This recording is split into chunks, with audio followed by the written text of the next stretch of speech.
Assalamualaikum warahmatullahi wabarakatuh. Yang terhormat Ibu Dr. Sang Ayu Putu Rahayu SHMH selaku dosen pengampu mata kuliah Hukum Ketenagakerjaan serta rekan-rekan semuanya. Di sini saya akan mempresentasikan mengenai pengaturan perjanjian kerja dan akibat hukum bagi pelanggar perjanjian kerja. Adapun rumusan masalah yang akan saya bahas di sini adalah pertama, bagaimana pengaturan mengenai perjanjian kerja berdasarkan Undang-Undang Nomor 13 Tahun 2003 tentang Ketenagakerjaan. Lalu bagaimana akibat hukum bagi pihak yang melanggar perjanjian kerja. Dalam pasal 1 angka 15 Undang-Undang Ketenagakerjaan dijelaskan bahwa hubungan kerja adalah hubungan antara pengusaha dengan pekerja atau buruh berdasarkan perjanjian kerja yang mempunyai unsur-unsur. Pertama, pekerjaan, lalu upah, dan adanya perintah.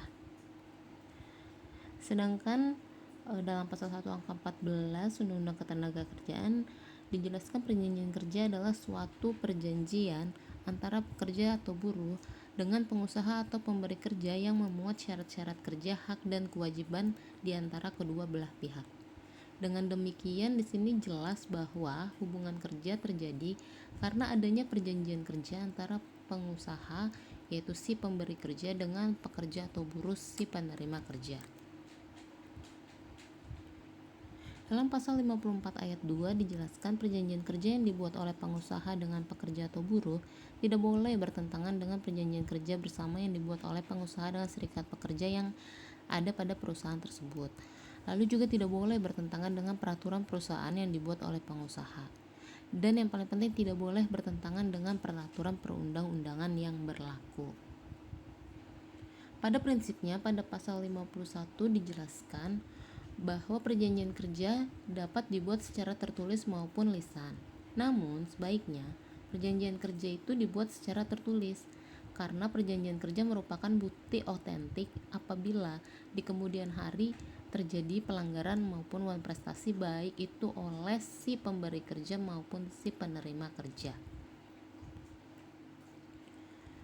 Baik itu perjanjian kerja yang dibuat secara tertulis maupun lisan, dalam pasal 52 dijelaskan bahwa perjanjian kerja itu harus dibuat atas dasar pertama, adanya kesepakatan antara kedua belah pihak, lalu adanya kemampuan atau kecakapan melakukan perbuatan hukum, lalu adanya pekerjaan yang diperjanjikan, kemudian adanya pekerjaan yang diperjanjikan itu tidak boleh bertentangan dengan ketertiban umum, kesusilaan, dan peraturan perundang-undangan yang berlaku.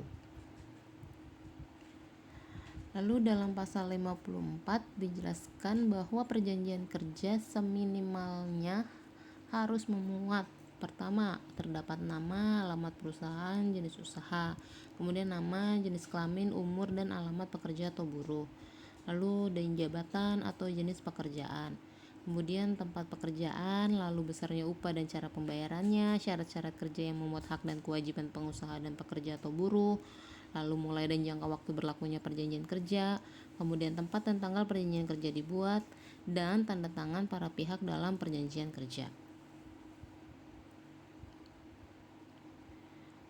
Ya, pada kali ini adapun kasus posisi yang saya ambil yaitu di Rumah Sakit Profesor Dr. Tabrani, yang dimana rumah sakit merekrut 4 karyawan baru yang lalu kemudian langsung diikutsertakan untuk mengikuti pendidikan dan pelatihan laboratorium. Keempat karyawan bagian lab tersebut merupakan karyawan kontrak. Dalam hal ini, perusahaan memberikan perjanjian ikatan kerja kepada keempat karyawan tersebut, mengingat bahwa kebutuhan pendidikan dan pelatihan tersebut sangat diperlukan dalam memberikan pelayanan terbaik bagi pasien nantinya. Sebagai ketentuan untuk mengikuti pendidikan, karyawan tersebut harus bersedia menjalani kontrak kerja untuk tidak keluar atau mengundurkan diri selama 3 tahun terhitung masa kontrak di hadapan notaris sehubungan dengan mengikuti pendidikan dan pelatihan yang dibiayai oleh perusahaan. Nah, lalu munculnya permasalahan terhadap perjanjian kerja di Rumah Sakit Profesor Dr. Tabrani ini adalah terjadinya prestasi atau pelanggaran perjanjian kerja yang dilakukan oleh si penerima kerja ataupun karyawan. Dalam hal ini, sebelum perjanjian kerja berakhir, ternyata karyawan yang bersangkutan telah mencari pekerjaan lain di luar dari rumah sakit dan dinyatakan lulus sebagai calon pegawai negeri sipil. Nah, berdasarkan hal ini, Keadaan ini menimbulkan kerugian bagi perusahaan, yaitu rumah sakit. Profesor Dr. Tabrani. Nah, berdasarkan hal tersebut, adapun yang dilakukan oleh pihak rumah sakit untuk menyelesaikan permasalahan tersebut, yaitu bahwa rumah sakit melakukan somasi berupa penawaran kepada karyawan yang melakukan prestasi tersebut. Adapun somasinya yang berupa penawaran tersebut yaitu pertama memberi kesempatan kepada karyawan untuk menyelesaikan perjanjian kerja dan melepaskan status diterimanya sebagai PNS bagi yang lulus sebagai PNS. Lalu penawaran yang kedua diminta untuk mengganti biaya ganti rugi sesuai kesepakatan yang telah ditandatangani jika karyawan bersangkutan masih tetap memilih PNS sebagai pilihan terakhir. Namun kenyataannya, karyawan kontrak memilih untuk tidak menyelesaikan perjanjian kerja yang telah disepakati bersama antara karyawan dengan pihak rumah sakit. Dalam hal ini karyawan kontrak lebih memilih dengan status sebagai calon pegawai negeri sipil.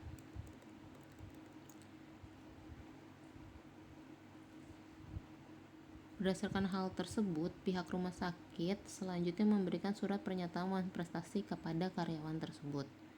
Dengan demikian, akibat hukum yang timbul dari permasalahan tersebut adalah pihak yang melakukan prestasi, yakni karyawan, harus membayar ganti rugi kepada pihak rumah sakit dengan melampirkan rincian pembayaran ganti rugi. Jadi maksudnya di sini adalah bahwa karyawan harus membayar kerugian yang dialami oleh pihak rumah sakit berdasarkan lampiran rincian pembayaran ganti rugi yang sudah disiapkan oleh pihak rumah sakit. Ya, cukup sekian presentasi dari saya. Terima kasih.